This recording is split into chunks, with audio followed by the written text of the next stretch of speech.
Pero vamos a conversar con un especialista para que nos explique desde el inicio de lo que significa una reparación civil, y para ello hemos invitado al doctor Andy Carrión, especialista en Derecho Penal, profesor universitario en la Decana de América, la Universidad Nacional Mayor de San Marcos. Andy, bienvenido a Ánfora 2021. Muy buenos días y muchas gracias por la invitación.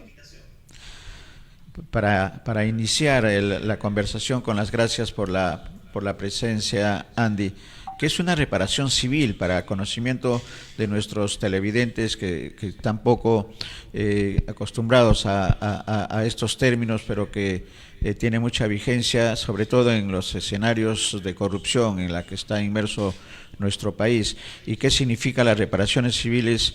¿Qué es una reparación civil y cuál es el procedimiento que se tiene que dar para el pago? ¿Y qué acciones tiene el Estado para hacer efectiva el cobro y el pago de estas reparaciones civiles? Bueno, Adelante. la reparación civil es una sanción que se impone conjuntamente con una sentencia condenatoria. Es decir, a aquel que se le condena no solamente se le impone la sanción por haber cometido el delito a una pena, por ejemplo, privativa de libertad, sino que adicionalmente tiene que también reparar el daño que ha ocasionado ese delito.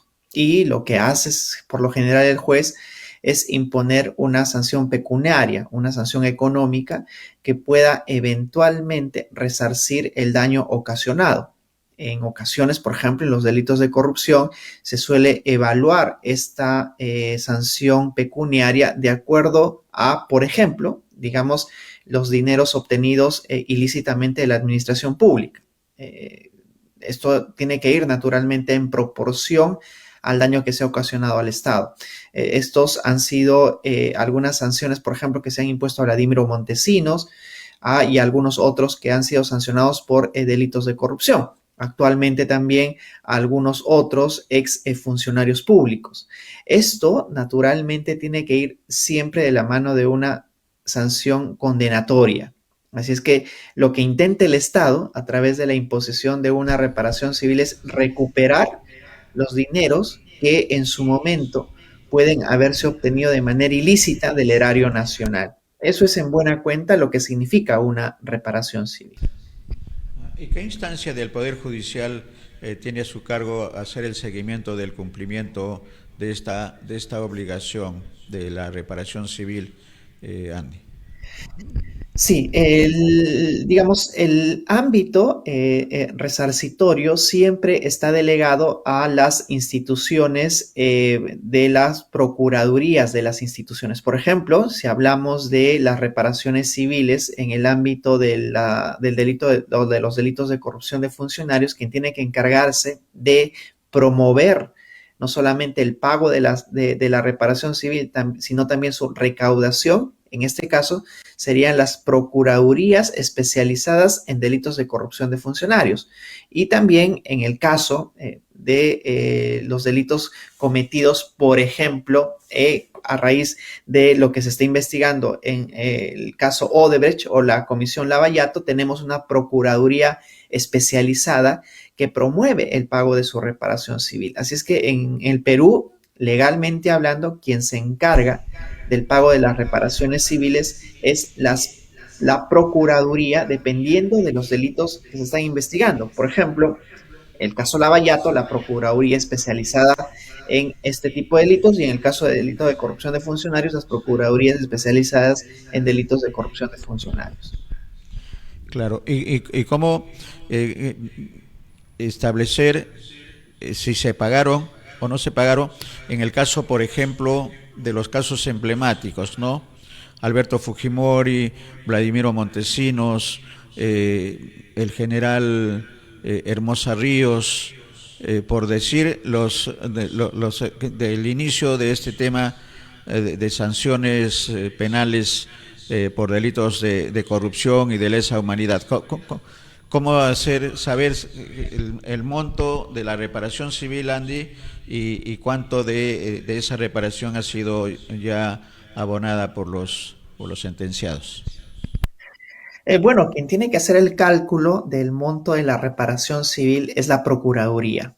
Es la institución encargada de realizar ese tipo de cálculos y también de exigir en el Poder Judicial el pago de esa reparación civil.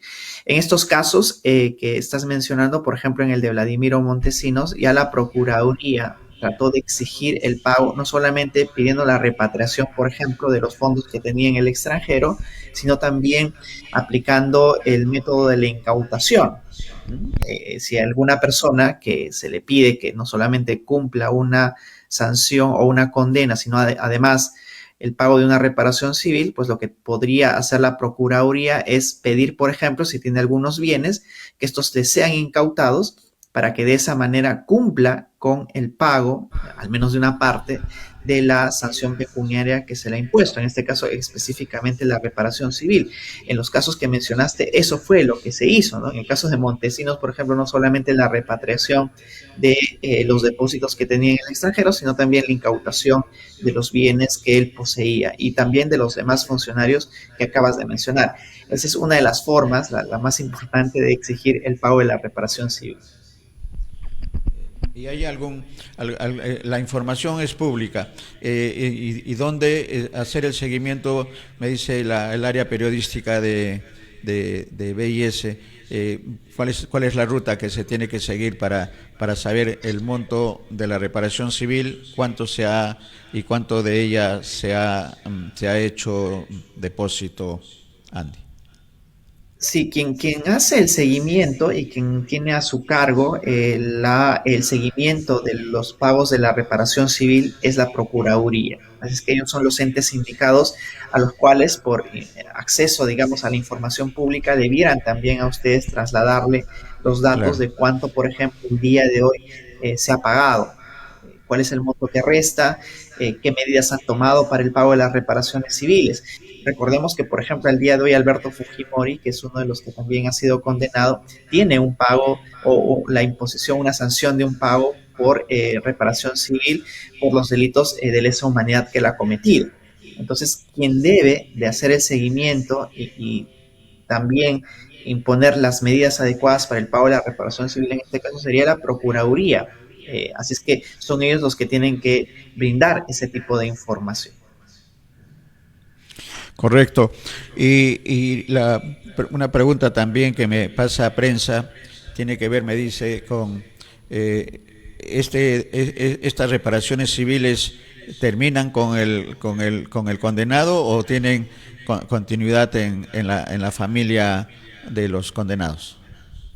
No, tal como la propia sanción penal, el pago de la reparación civil es únicamente exigible a quien se le impone esta sanción.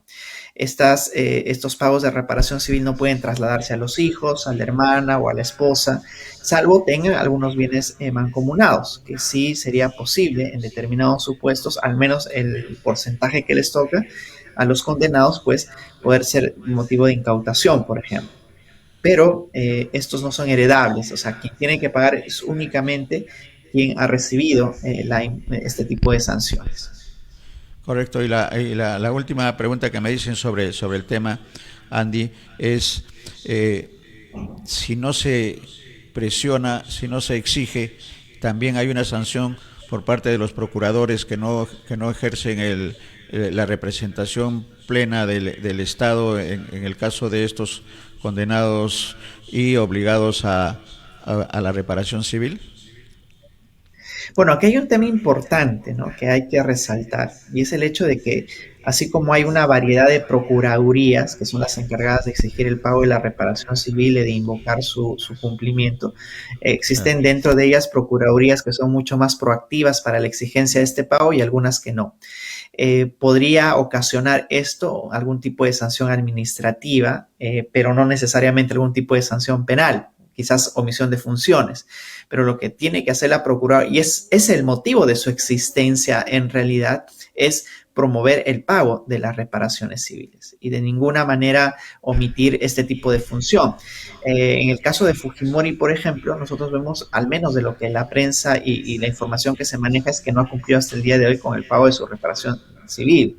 Entonces habría que ver si es que en este caso en específico la Procuraduría ha implementado los canales adecuados para que se cumpla con el pago de esta reparación. Y si no lo ha hecho, pues tranquilamente podría responder por el delito de omisión de funciones.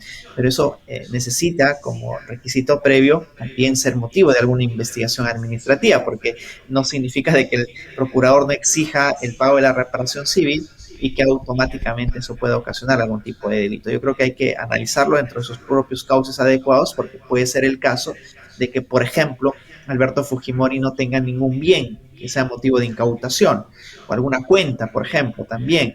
Entonces, no habría forma ya de exigir un tipo de reparación civil si es que no posee ningún tipo de bien. Eso también es otro elemento que tenemos que tener en cuenta dentro del bagaje de elementos para evaluar si es que un procurador está cumpliendo bien su función o no. Ujú. Ahora, en el supuesto de que haya un indulto, y no necesariamente hablo de Alberto Fujimori, sino de cualquier implicado en delitos de corrupción y que reciba el indulto, debería ser o es una condición que para que se cumpla esa figura del indulto debería estar, digamos, con las reparaciones civiles canceladas para poder acceder a ese derecho. Está Legalmente hablando, sí, legalmente hablando, el otorgamiento del indulto no tiene como prerequisito o condicionabilidad el pago de la reparación civil. Al menos en las normas no está. Claro, sería saludable que a quien se le quiere otorgar o se le otorgue el indulto haya cumplido previamente con el pago de la reparación civil. Pero al día de hoy, si uno se remite estrictamente a las normas, esto no es una condicional para otorgar este beneficio. Existen muchas personas a las que se les ha otorgado este beneficio, pero que no han cumplido con el pago de la reparación civil. Lo que pasa con el indulto, por ejemplo, es de que te perdonan, te indultan una pena, pero no la imposición de la sanción pecuniaria, o sea, persiste y pervive aún la reparación civil. Así es que a pesar de que se da esta medida, lo que se tendría que esperar es de que en adelante también se cumpla con el pago de la reparación civil. Pero en nuestro ordenamiento jurídico no es una exigencia previa para el otorgamiento de este beneficio. Correcto. Esa es en todo caso una tarea, Andy, seguramente para los futuros congresistas, los legisladores, para buscar el que se cumpla el pago de la reparación civil pasado un tiempo prudencial, y segundo, el tema del indulto. ¿Cuál es la opinión jurídica que tienes con respecto al indulto? Que de acuerdo a la historia era una facultad del rey o de la autoridad para indultar de acuerdo a algunos criterios y que se ha mantenido hasta nuestros tiempos. Pero, ¿cuál es la opinión que tiene Sandy con respecto al tema del indulto en estos tiempos?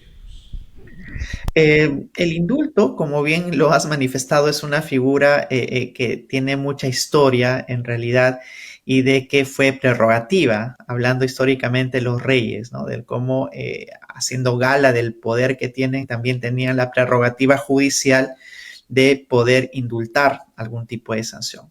El día de hoy, naturalmente, es una figura que pervive a la historia que acabas de comentar y que podría tener algún tipo de utilidad en algunas sentencias, por ejemplo, que se emiten contra personas que están en una fase terminal de alguna enfermedad, por ejemplo, o que ya hayan pasado muchísimos años en la cárcel y que ya tengan una edad en la que, naturalmente, a raíz de la resocialización como principio fundamental constitucional, se trate de reinsertarlos a la sociedad. Así es que, a pesar de que es una figura histórica como prerrogativa de los reyes, yo creo que el día de hoy puede tener utilidad si es que se aplica bien.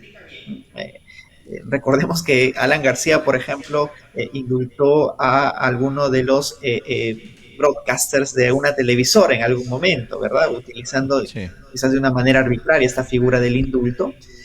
Pero yo creo que sí tiene utilidad. Imagínense ustedes algún sentenciado o condenado que tenga una cáncer, por ejemplo, terminal, ¿no? O que tenga una Ujú. enfermedad ya degenerativa que le impida tener atenciones adecuadas dentro de la cárcel. Yo creo que en situaciones como esas, donde ya tiene que priorizarse el derecho a la vida, podría tener cabida la figura del indulto, porque el Poder Judicial no tiene esa facultad. El Poder Judicial condena en última instancia, pues la persona tiene que cumplir su condena, así de simple.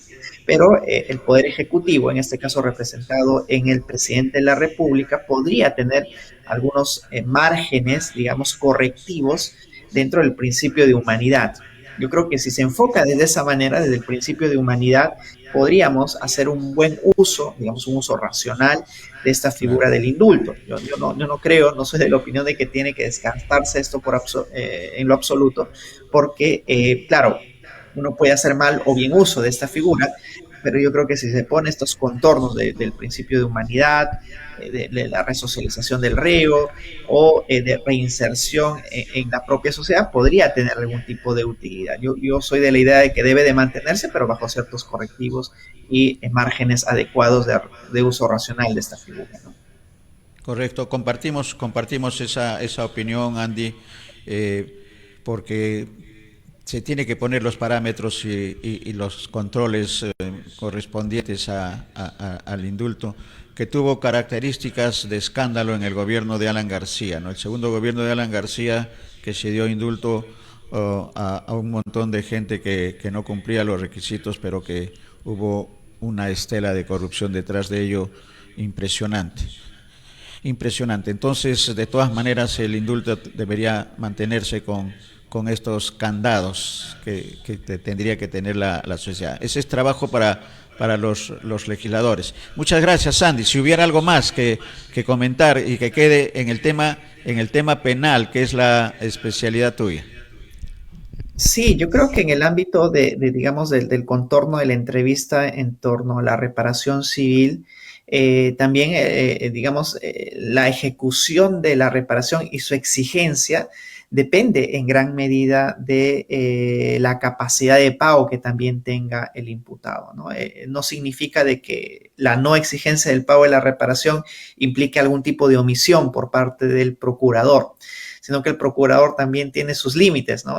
No puede exigir o no puede promover el pago de una reparación si no se cuenta con bienes o con algún tipo de fondos para su cumplimiento. Así es que yo creo que, así como el indulto, como hablábamos hace un momento, el pago de la reparación civil también implica contornos racionales que el procurador a veces tiene que ponderar de cara a la limitación de sus propias actividades, ¿no? Hablábamos de Alberto Fujimori, por ejemplo, de que no, hasta ahora no cumple con el pago de su reparación civil, pero la pregunta sería, ¿cómo hacemos ese tipo de exigencia? ¿Con qué bienes cuenta? ¿Tiene la Procuraduría algún tipo de posibilidad de exigir este pago a raíz, por ejemplo, de alguna cuenta bancaria, de algún bien o no? Yo creo que esa es la forma en la que tiene que evaluarse realmente el pago de la reparación civil, y no significa de que el hecho de que no haya pagado ya implique algún tipo de sanción al procurador, ¿no?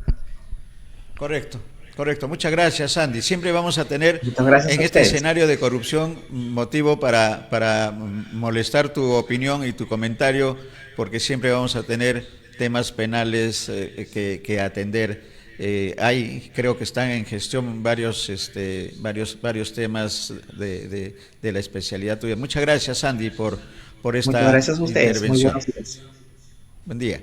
Muchas Buen día. gracias. Bien, nosotros nos vamos a un breve corte y regresamos para entrar a otro terreno, al terreno psicológico, el terreno del comportamiento de los candidatos presidenciales, pero que vamos a aterrizar en el comportamiento psicológico de estos tiempos de la población, de cada uno de nosotros con respecto a los temas electorales y cuál es la reacción, sobre todo en este escenario en la que se han dado dos posiciones ideológicas antagónicas, la izquierda y la derecha, no la democracia, la derecha que se ha rogado Keiko Fujimori, y que, como tenemos la referencia de lo expresado por el embajador Manuel Rodríguez Cuadros días atrás, político y electoral de estos tiempos. Ya regresamos.